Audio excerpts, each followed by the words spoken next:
Olá, pessoal. Estamos aqui hoje num curso de extensão, numa mesa redonda dos filmes chamados Ilha das Flores e História das Coisas. Eu, professor Helder, formado em Geografia, Tecnologia Sanitária e mestre em Educação. João Henrique, formado em Química Industrial, tenho mestrado em Agroecologia e Desenvolvimento Rural e especialização em Gestão Ambiental e Desenvolvimento Sustentável. Professor Sebastião Bazon, sou graduado em Filosofia, Psicologia e trabalho também nessa área da Sociologia aqui na universidade. Sou mestre na área de Filosofia e na área de Ética. Tenho pós-graduação em MBA de Gestão e Estratégia de Negócios. Bem, a nossa intenção aqui é fazer uma discussão através dos dois filmes, né, vistos, e essa discussão levar a uma problemática da produção, da geração do lixo e do consumo que foi feito. Então, a nossa intenção é fazer essa discussão entre a produção, o consumo e a problemática do lixo, que é uma problemática atual e que os dois filmes têm pareceres diferentes, né? Um mais social, outro mais técnico, mas os dois vão levar a essa discussão, tá certo? Professor Bazon, o senhor gostaria de começar? Muito interessante os dois filmes. O primeiro, a gente percebe claro, lá, tudo começa quando o homem não se preocupa consigo próprio, não se preocupa com o seu ambiente. E quando a gente se fala a palavra sustentabilidade, que é tão usado, tão comentado, a força dessa palavra, ela nos pega no contrapé, né? Porque sustentabilidade, a etimologia da palavra já vem nos dizer que aquilo que hoje eu tenho, aquilo que hoje eu uso, aquilo que é de bom para mim, isso tem que permanecer para aqueles que virão. Então, a ideia, justamente, sustentabilidade, é entender esse processo de que hoje eu tenho condições, eu como bem, eu tenho lazer, eu tenho uma vida tranquila, eu tenho a água, eu tenho as florestas, e que está tudo ao meu redor. Isso aqui tem que prevalecer, né, para as gerações que virão. Então a gente percebe claro no filme esse percurso, né? Inclusive é um filme também bem voltado, Ilha das Flores, bem voltado para o social. É um filme que, além de retratar a produção, o consumo e o descarte do lixo, ele se preocupa também com o ser humano e essa relação da miserabilidade, da questão social e a má distribuição de renda. Mas a questão é ambiental. E fazer um parênteses, né, voltando ali que o professor Bazon falou em sustentabilidade, nós voltamos um pouquinho quando os países começaram a se defrontar em 1972, na conferência em Estocolmo, a conferência de meio ambiente, que foi discutir exatamente isso. Os países ricos acusavam os países pobres de exploração predatória, de estarem explorando demais suas matérias-primas, suas florestas e assim por diante. E os países pobres alegavam que os países ricos queriam fazer uma limitação do desenvolvimento, que os países ricos já haviam sido desenvolvidos e que agora eles queriam bloquear esse desenvolvimento dos países pobres. Então gerou um impasse, e esse impasse levou o mundo a uma discussão e uma nova visão. A partir dali de Estocolmo, 72, diversos organismos, principalmente a ONU, né, ela delibera que fosse feita uma nova tentativa para um desenvolvimento do capitalismo não tão selvagem ou não tão agressivo do que estava sendo feito. E dali saiu uma comissão que fez o que a gente chama hoje de desenvolvimento sustentável, a comissão de Brundtland, na década de 80. E dali, 72 em Estocolmo, para a comissão de Brundtland, que é o desenvolvimento sustentável, e chegamos à ECO 92 no Brasil, para discussões maiores sobre o meio ambiente. Professor João, gostaria de dar uma... Bom, conforme os dois professores aqui até já comentou sobre sustentabilidade, sobre a questão do desenvolvimento desenfreado, né? Esse capitalismo, consumismo tão severo, tão agressivo, eu meio que permeio, né, aqui, agora assim, no caso, um pouco mais para a área mesmo ambiental, né? Onde você começa a observar que o produto em si ali, no questão do alimento, você começa, o filme mostra que ali você observou que o alimento ainda estava, vamos dizer, com condições de se alimentar, e ele é descartado. Ele é jogado como uma maneira sem ter, vamos dizer assim, não com questão de alimento, mas uma questão como um produto que visa a qualidade. É isso que acontece na década, como que o professor Helder falou, na década de 70, começando a questão, né, do desenvolvimento, olhar para essa questão do meio ambiente, e também se iniciou a questão também ambientalista, mas na área rural. Ou seja, o produtor, naquela época, teve, né, o boom da expansão, né, de pessoas, né, na questão da população mundial, e se começou a se preocupar com o alimento. Não se tinha produção, não se tinha mais feito o pouso em terra em si, e começa a ter essa preocupação de como produzir para alimentar os alimentos, para alimentar toda essa população mundial. Onde se começa a ter, como alguns podem observar, na década de 70 também a revolução verde que se diz, né? Onde se começa a colocar no próprio, na área rural, a questão de máquinas agrícolas pesadas, questão dos defensivos agrícolas, e começa a ter a questão ambiental ser deixada um pouco de lado ainda na década de 50 e voltando a 70 aí que se inicia. E vamos dizer, isso daí começou a colocar a característica no alimento, não como questão alimentar em si mesmo, mas sim como olhar como um produto comercial. Ele tem que estar bom e ele tem que estar, vamos dizer, com padrões de qualidade alto para a pessoa estar consumindo.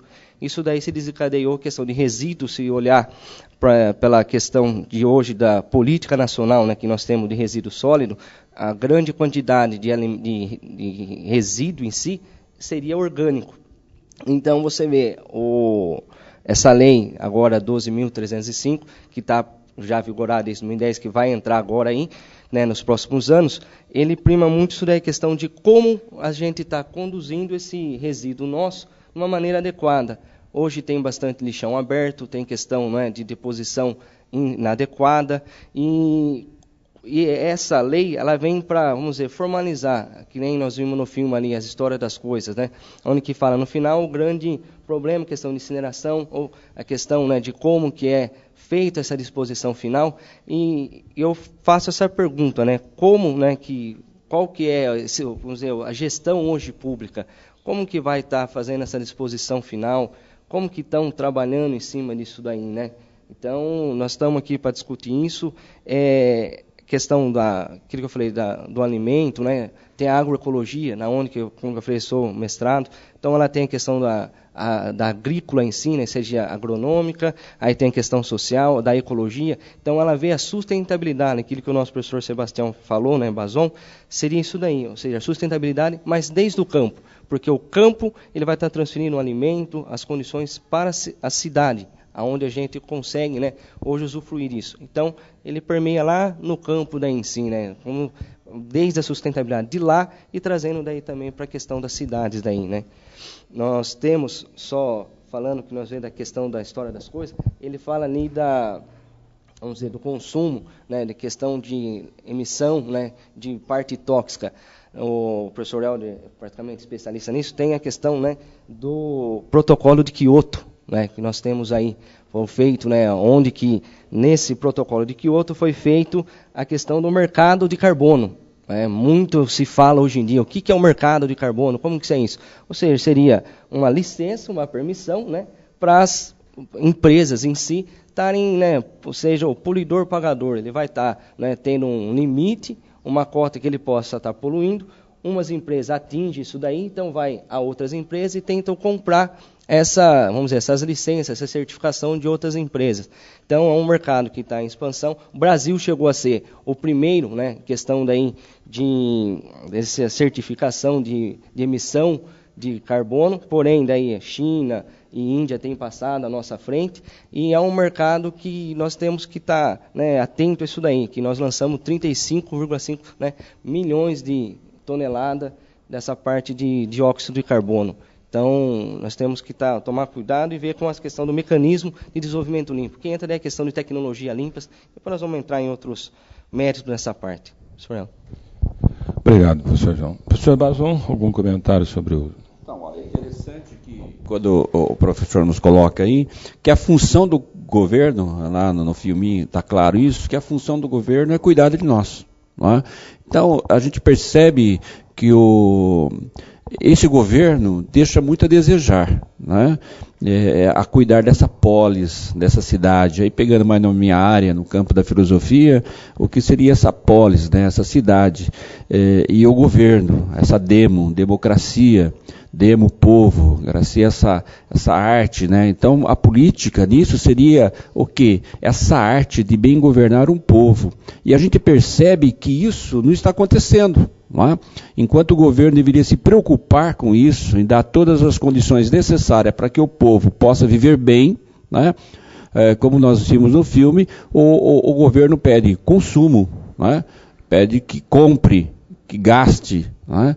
E que vive algo assim giratório, né? Algo cíclico. Eu trabalho, eu consumo, eu tenho aquela vida só de assisto televisão, como foi passado claro, e volta aquele ciclo de consumo.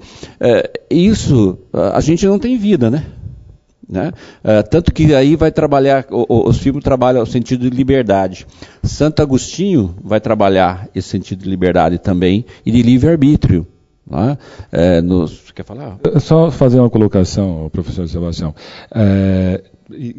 Nessa sociedade de consumo que a gente deixa praticamente a nossa vida de lado e passa a ser um consumista, né? O Erich Fromm falou bonito sobre isso. Ele fala assim, né, que a nossa sociedade é assim: o ter se sobrepõe ao ser. Então a gente deixa de ser ser humano para ser o que se tem. Eu sou aquilo que eu tenho. É muito bonito isso. Justamente, a gente percebe isso em sala de aula dos pequenos, professor, quando o grupinho de alunos, um tem um celular modelo, tem um tênis da nova geração, e é interessante isso. É incluído aquele que tem aquele nível social abastado, que tem aquela tecnologia avançada do celular de última geração. Esses são os incluídos. E os excluídos são aqueles que não têm essas condições ou não têm esses bens. Então as crianças já de pequeno já separam bem isso. E isso vem para a vida adulta, né? Isso é um problema sério, né? Essa questão que essa sociedade, né, que o filme... principalmente o filme A História das Coisas traz, né? Que é uma sociedade que exige que você consuma, que o descarte é imediato, que você compra produto, tem que descartar, e esse descarte gera depois toda a produção de lixo. Mas se você não fizer esse descarte, se você não fizer essa compra, você acaba ficando defasado. Então a sua tecnologia está defasada, a sua vida está defasada, você não faz parte da modernidade. Então, é uma obrigatoriedade você descartar e consumir toda hora. E isso gera um problema social que, além do lixo que está sendo produzido aqui, né, no filme é falado lá, eu anotei aqui, são para cada saco de lixo produzido, de lixo feito aqui, eu tenho 70 sacos de lixo anteriormente produzidos de lixo. Então a gente pensa nesse aqui que nós estamos descartando, esquecendo o que foi desde a produção até o nosso descarte final. E o interessante é que isso passa a ser um ritual, ele fala. Né? Passa a ser um ritual, algo quase que sagrado na nossa vida. Né? A gente sente a necessidade de permear esses caminhos aí que você nos colocou. Não é? Aquilo que o professor Sebastião falou, a questão desse ritual que está embutido da criança, a gente volta um pouco atrás aí, né? Antigamente, vamos dizer, eu na minha infância, se ia brincar, era uma bolinha de gude, era soltar uma pipa, né, o pipa, o papagaio que o pessoal fala, rodar um peão. Então, vamos dizer, até o custo até de você comprar isso é baixo. Hoje em dia não, a criança ela chega no pai, eu quero o tablet da última geração, eu quero o tal do iPhone. Então a criança já vem embutida, já, vamos dizer, desde o seu berço da sua educação, com essa questão do consumo. E isso gera o quê? Um custo. A família, para, vamos dizer, manter essas diversas, vamos dizer, regalia, ele tem que trabalhar. Então tem que ter mais, vamos dizer, renda, aí que se cai aquilo que o próprio filme falou, questão de 2 serviços, aí questão de lazer, bola de neve, é o ritual, é só a questão, hoje eu assisto a televisão ou faço compra. Para o quê? Abastecer a sua casa em si, né? Então... Interessante, professor, quando o senhor coloca esse sentido da criança, né? Eu lembro que a gente criava os nossos brinquedos. Pegava o cavalinho de pau, saía, ficava na rua queimada e aquele montão de coisa. Hoje é o brinquedo que brinca com a criança. A criança senta, aperta o botão e fica vendo o brinquedo brincar. Então, não é mais essa participação da criança envolvida, fazendo os seus traquejos de criança, né? Então, ele senta diante do computador, fica os jogos, ele participa, mas com botões, né? Ele não tem mais a criatividade, né? Parece que você vai perdendo, né? Por isso que fala aí que o consumo ele se torna um ritual, né? Inclusive, o que foi visto, né, é que a gente tem mais coisas e cada vez menos tempo. E esse menos tempo é exatamente para a nossa família, para o nosso lazer, para as nossas coisas do dia a dia, para o nosso ser. Né, que nem eu tinha falado lá da frase, né, o ter se sobrepõe ao ser. Então, é uma relação assim, eu tenho coisas, mais coisas, e cada vez menos tempo para a minha vida pessoal. E aí eu levo o meu serviço para casa, porque chego lá, abro o meu computador e fico digitando, passando e-mails, fazendo coisas, e aí a felicidade se declina, como fala o filme, né? Perfeito, tá? A felicidade vai se declinando e você não tem mais aquele tempo de ser feliz. Exatamente. Não é isso, professor? Exatamente. Então, só para os 2 filmes, então, para mim, eles trazem uma versão da produção, do consumo e do descarte. Um numa área bem mais social, que para mim é o Ilha das Flores, mexe com a relação da distribuição de renda e com o ser humano, né? E no final ele fala assim lá, inclusive, né, uma frase bonita que eu anotei lá, que o que diferencia os porcos dos seres humanos é que os seres humanos são sem dinheiro e sem dono, né? E que livre é o estado de quem tem liberdade.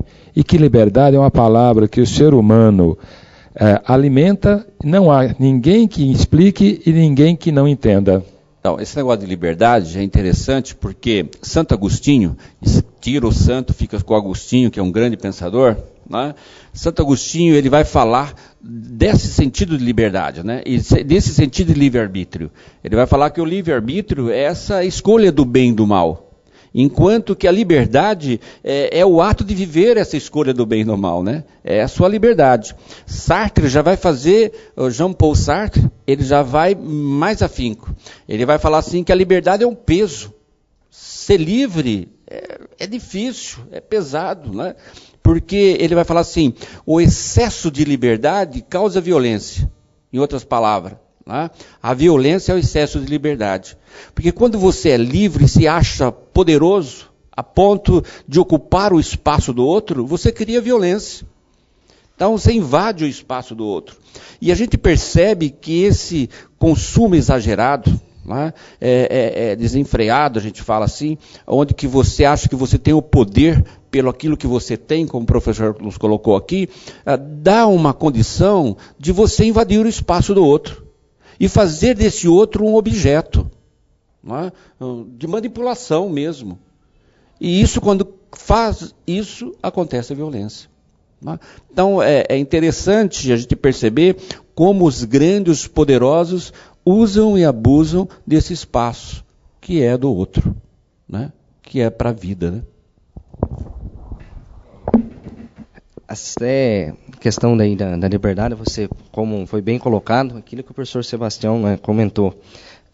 Só voltando um pouco atrás, se a gente puder ver hoje a questão de estatística, eu estava falando só sobre a criança, só puxar um gancho ali atrás, sobre que você observa, né, que a criança ela não tem até a questão, né, mais de brincar como na rua antigamente se brincava, né, de se ter até a questão da liberdade em si, até por questão da violência hoje em dia que você encontra, né, desenfreada aí como nós podemos ver, não só em pequenas cidades, mas já em grandes cidades e assim por diante, mundial, né, questão da violência.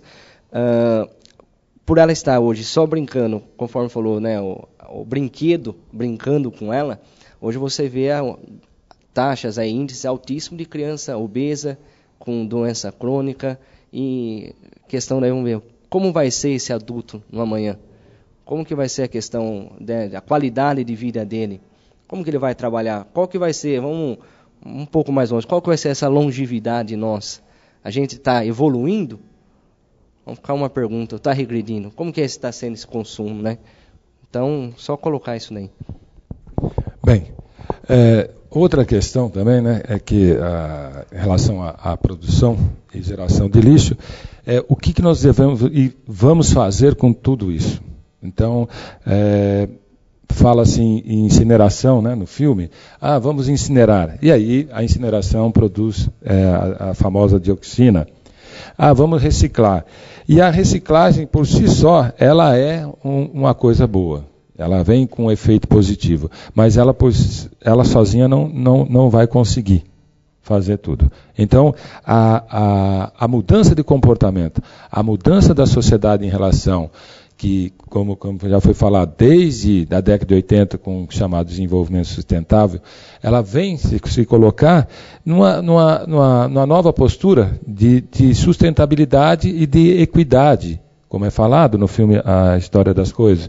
Então você tem uma equidade e tem uma sustentabilidade para que a sociedade possa ter uma visão e um próprio desenvolvimento melhor, e que a gente não seja atropelado por esse consumo exacerbado e por essa sociedade que deixa de estar vivendo com a sua família, deixa de estar vivendo fazendo suas coisas, para só estar numa sociedade que só consome. Tá? E uma outra questão também é que de vez em quando eu escuto assim, né, algumas pessoas falarem assim, porque na minha época era melhor. Que na minha época eu nadava no rio, na minha época eu jogava bola na rua, na minha época. E a hora que eu estou fazendo isso, que hoje o jovem só está nos joguinhos, etc. Mas a hora que eu faço isso, eu acabo negando a atual sociedade, a atual juventude. Na minha época, se era melhor ou era pior, eu não sei. Era diferente da de hoje. E a de hoje é completamente diferente. E se eu tivesse nascido hoje, provavelmente eu não jogaria bola na rua. Estaria também nos joguinhos. Por quê? Houve uma mudança da sociedade. Agora, se essa mudança é boa ou ruim, se essa mudança é uma questão de dizer se lá era melhor ou pior, eu não sei. Mas eu não posso negar a atual geração. A atual geração, ela está aqui presente e ela vive desse jeito, nesse mundo que foi colocado. Então nós temos que mudar essa postura e não negá-la. Tá, professor?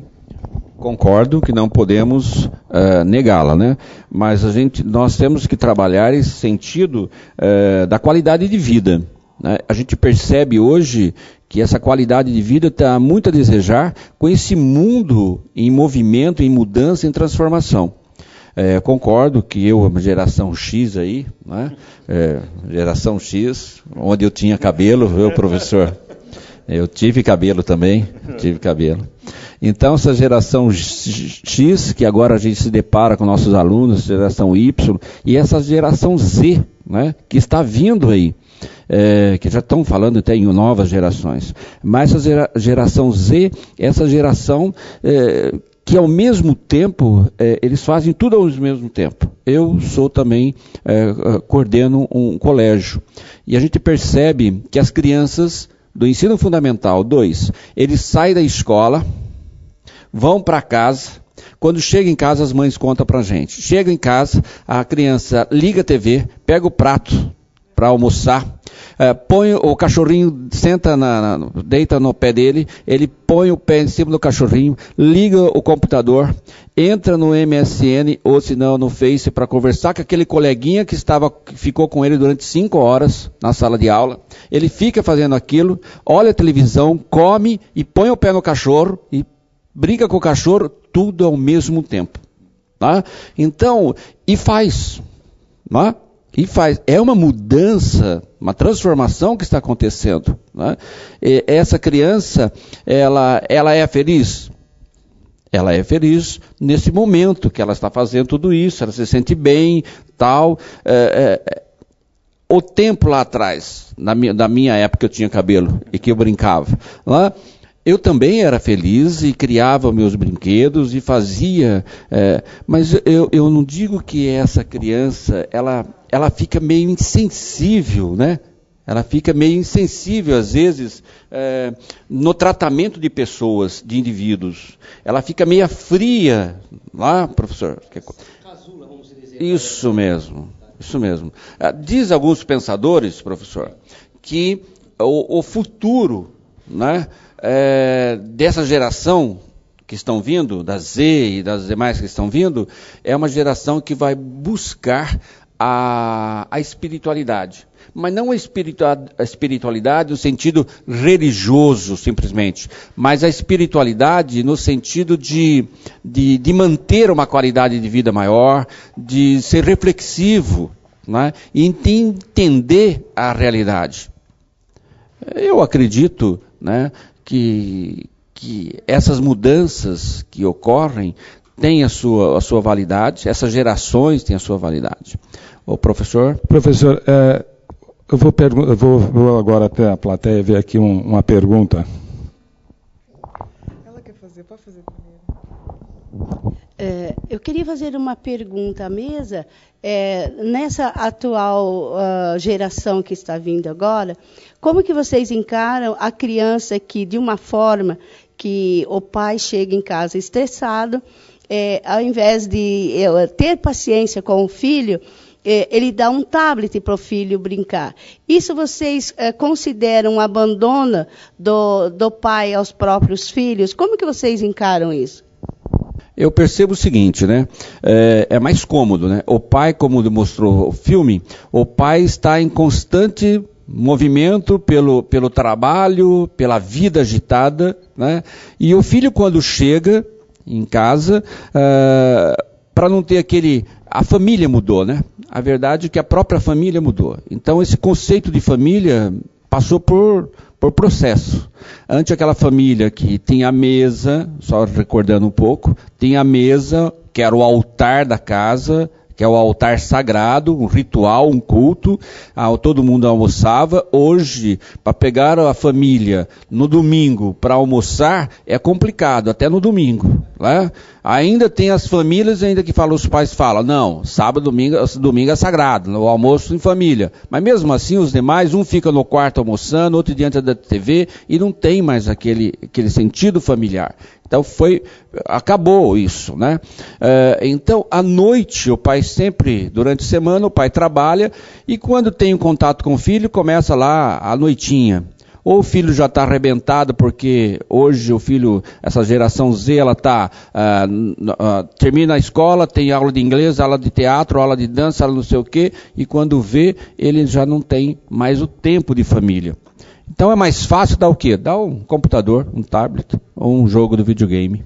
Professor, também eu vou fazer um questionamento, né? Que essa falta da família não é de hoje. A minha avó teve 12 filhos e ela não conseguiu dar atenção. Tá? De uma forma diferente, cada um que chegava queria atenção. Ela estava fazendo serviço doméstico, ela cuidava de 12, ela lavava a roupa para 12, cozinhava para 12 e não tinha também atenção. Ela acabava também deixando de lado. Só que naquela época não tinha TV, não tinha tablet, mas tinha outras coisas. Eles iam para o rio nadar, iam fazer outras coisas, mas acabavam também desse mesmo sistema. Então não é uma questão só de hoje, é uma questão que já vem vindo há muito tempo, é uma questão da estrutura familiar. Tá? acho que nisso, fazer uma pergunta para o professor João. Ele comentou que a obesidade da criança nessa vida que ela tem hoje, porque uma criança fica na frente do computador, na televisão e não se movimenta. Então, antigamente era futebol, era pelada que falava, matança, né, que a gente fazia. Agora, tem um outro porém, quando você falou que antigamente era a mesma coisa. Sim. Tá. O filho, hoje em dia, ele quer o contato com o pai. Eu percebo isso nas crianças. Ele quer o carinho. E o pai realmente ele dá um computador e a criança ela vai buscar tudo na internet. Ela não se aprende mais com os pais. Ela se aprende sozinha. Por causa dessa vida com o pai hoje. Hoje a família realmente mudou. A família hoje, ela busca bens, né? Esquece do sentimento. Então eu acho que a perca hoje dos filhos são isso. A falta de carinho. Porque uma criança... Eu já criei 3 crianças, o que ela sempre quis foi amor. Hoje elas são super bem, porque ela teve a base que foi o amor. Não é um brinquedo que vai suprir aquela necessidade que todo ser humano tem, que é o amor. O bem, né, suplanta tudo. Então você vê, o bem se resume na questão do amor. Isso daí realmente hoje em dia você vê, tem até uma reflexão que a criança chega um dia e fala para o pai, quanto que você ganha por hora? Acho que é bastante conhecido, né? Aí você passa o tempo, ele chega, né, o dia tal, né, calcula quanto que é a jornada do pai de trabalho, chega com o dinheiro do pai e fala, pai, está aqui o dinheiro, você pode ficar um dia comigo? Então, questão de aquilo que falou, a família hoje em dia tem mudado muito, como o professor Sebastião falou, antes tinha lá a mesa, o altar, isso aí realmente mudou. Só que a criança precisa realmente da questão familiar, do berço, do afeto, do carinho. Só que é o que a gente encontra hoje. É um jovem, hoje vai lá, ele mata alguém por questão de estar vendo um joguinho que é muito, vamos dizer, agressivo, que tem a questão, né, de matança, de roubo. E começa isso daí, vamos dizer, internalizar na criança. E até um dia, um ano só, fazendo agora um feedback lá do ano passado, professor, como o professor Sebastião falou, que é coordenador de uma escola, eu me lembro que eu fui banca com ele num congresso, e ele comentou que na própria escola dele, ali, né, que ele é coordenador, eles estão colocando no currículo a questão de meio ambiente, de parte de cidadania, ou seja, é isso que é a educação, ou seja, ela está colocando, até que vamos dizer, a gestão, a questão MEC pede hoje em dia, né, questão diversificada lá, né, cidadania, meio ambiente, questão de sexualidade, multiculturalismo, isso, professor. Então, isso daí é o que é vamos dizer, uma válvula de escape que nós estamos colocando aí para melhora. E vamos dizer, está dando certo. As crianças, antes a gente podíamos ver, questão do trânsito. Tinha muito, e uns anos atrás, me lembro, quando estava questão no fundamental, teve uma questão no Brasil, educação de trânsito muito forte. Melhorou, tem que melhorar muito ainda, mas melhorou perto do que se era. E hoje nós podemos estar vendo isso daí, né? Essa questão, né, da cidadania, do meio ambiente, ou seja, não é de uma hora para outra que vai mudar, é questão com o tempo e espero que lá para frente, né, se melhore isso daí. Bom, só para fazer um comentário, essa é a atual sociedade, a sociedade de consumo, uma sociedade que te exige e que agora cabe a nós fazermos as mudanças, cabe a nós educarmos para fazer as mudanças, cabe a nós refletirmos sobre os acertos, né? Não falo só erros, né? Acertos e erros passados para ter os acertos e erros futuros. Porque nós não vamos só acertar, mas estarmos conscientes disso. E aí sim a gente conseguir ter uma sociedade que não viva só desse consumismo, que não viva só desse isolamento e que tenha uma melhoria na qualidade tanto da própria sociedade, e melhorando essa sociedade, a gente melhora todos os processos produtivos, todo o processo de descarte em relação à sustentabilidade, em relação à distribuição de renda e assim por diante. Então, cabe a nós estarmos aí lutando para que haja alguma mudança, haja uma certa mudança para esse desenvolvimento, cada vez mais. E eu vejo que com essa evolução, com esse consumismo, são elas mais prejudicadas, no meu modo de ver. Professor Sebastião? Isso. Eu acho que, pegando os dois filmes, mais as falas, tudo está na educação, né? é a base, é o sustentáculo aí nosso, a educação. Nós temos que mudar esse ato, né, da educação. É um sistema que vem de cima para baixo às vezes e a gente não percebe o indivíduo, né, a pessoa. Então a gente tem que estar ligado mais às pessoas. Quando o professor Elde fala lá do antigo e hoje, né, eu concordo também, mas hoje a comunicação de massa, a manipulação de massa dos meios de comunicação é muito forte. Enquanto que lá na época dos meus pais já não existia tanto isso. Eles tinham seus problemas, suas dificuldades, como tem hoje, tem em índice elevado também, mas não deixava eles ficarem alienados. Eu acho que os meios de comunicação, professor, quando a pessoa não tem um senso crítico apurado pela educação, pelo sistema educacional, a pessoa fica à mercê desse sistema, que aliena, que faz com que... Porque o senso comum, para mim, o senso comum é burro. O senso comum é você aceitar passivamente tudo aquilo que é imposto, sem você fazer uma crítica, sem fazer despertar um senso crítico.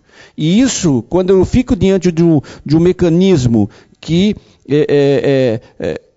acesso e não tem uma reciprocidade, não tem uma conversa, não tem um diálogo, eu me torno insensível diante disso. Professor, eu também concordo, só que a comunicação, ela sempre foi, né, e Marx já dizia que era para alienar as pessoas, né?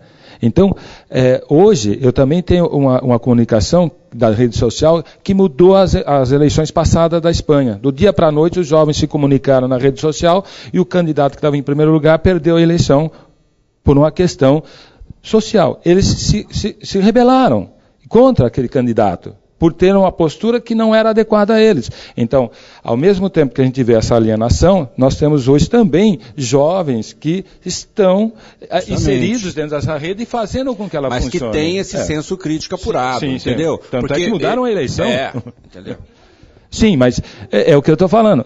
Em erros e acertos, nós temos erros e acertos pela frente, mas nós temos que ir mudando esses erros e acertos que nós vamos ver pela frente. Agora, eu não posso negar a tecnologia de hoje. Eu não posso dizer que ela só é alienadora. Ela também funciona por um outro lado. Antigamente, você cometia-se um desmatamento, para a gente ficar sabendo, levava um século. Hoje não. Já sai na rede social, já sai nos sites, já lá as queimadas, a destruição e assim por diante. Se a gente souber usar esse meio de comunicação por esse lado, para denúncia e para fazer, e não é à toa que está sendo denunciado tanto caso de corrupção. Professor, deixa eu só falar um detalhe, professor. Quando a gente fala da nova tecnologia, eu concordo. Tanto que a gente fala assim, que a nova tecnologia ela é tão forte que ela tem os 3 atributos divinos. Por exemplo, os atributos divinos são onipotente, onisciente e onipresente. Pô, o jovem, a gente, diante do computador, diante de uma máquina, eu sou onipotente. Eu entro, falo com quem eu quiser, deleto a hora que eu quiser, saio a hora que eu quiser, faço o que eu quiser. Eu tenho essa liberdade diante da máquina. Onipresente, eu estou em todo momento, em todo lugar e a todo momento.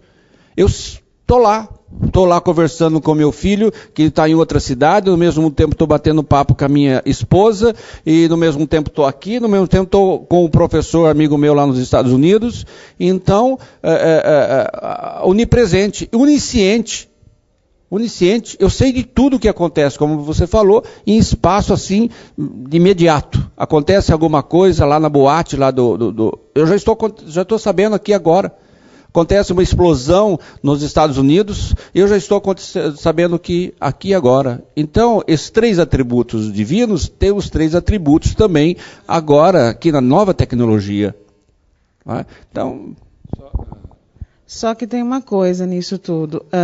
Eu vou relatar o que aconteceu comigo recentemente com tudo isso. Quando você tem tudo isso na sua mão, essa máquina, e se você não souber usá-la, se você não souber discernir, ver o que está acontecendo, você é prejudicado também. Então, eu acho que nem todo mundo sabe discernir o que passa e aproveita. Bom, pessoal, primeiramente quero agradecer, né, o professor Sebastião Bazon, o Helder Aspeneuto, né, e aos presentes. E fechar, como aquilo que o professor Sebastião falou, a educação. Isso é a base da sociedade, tanto é que questão de currículo e tudo se fundamenta na questão, né, de social, na questão cultural. Então, nós precisamos estar trabalhando não só com a criança, mas com o jovem, com o adulto, com a questão da educação. Né? Muito se fala, a educação vem do berço.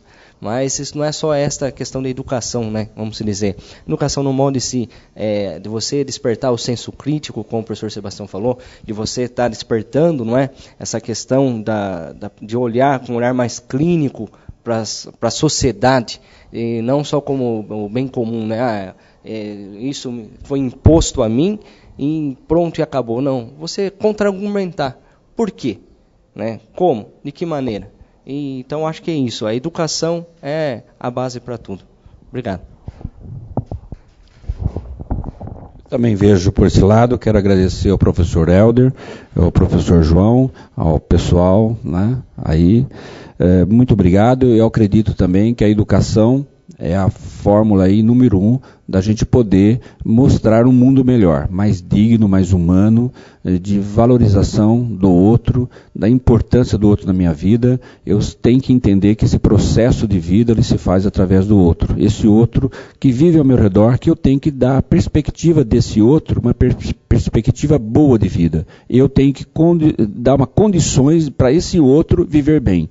E quando eu penso no outro, eu penso na natureza, eu penso no social, eu penso em tudo. Porque é valorizar o meu espaço. Quando eu valorizo o meu espaço, eu valorizo o espaço do outro. Tudo de bom. Para finalizar, gostaria de agradecer a participação da plateia, do público, do professor João, do professor Bazon, e ratificar tudo que foi falado sobre a educação e algo mais, né? Volto no Erich Fromm, o ter se sobrepõe ao ser. Então, enquanto estiver uma sociedade que estiver pensando dessa forma, nós vamos ter problemas. A hora que nós começamos a pensar mais no ser, e aí esse ser, através da educação, através da família, através de várias coisas, aí nós vamos começar a ter uma sociedade mais humana, que é o que está faltando hoje. Humanidade para a humanidade. Obrigado.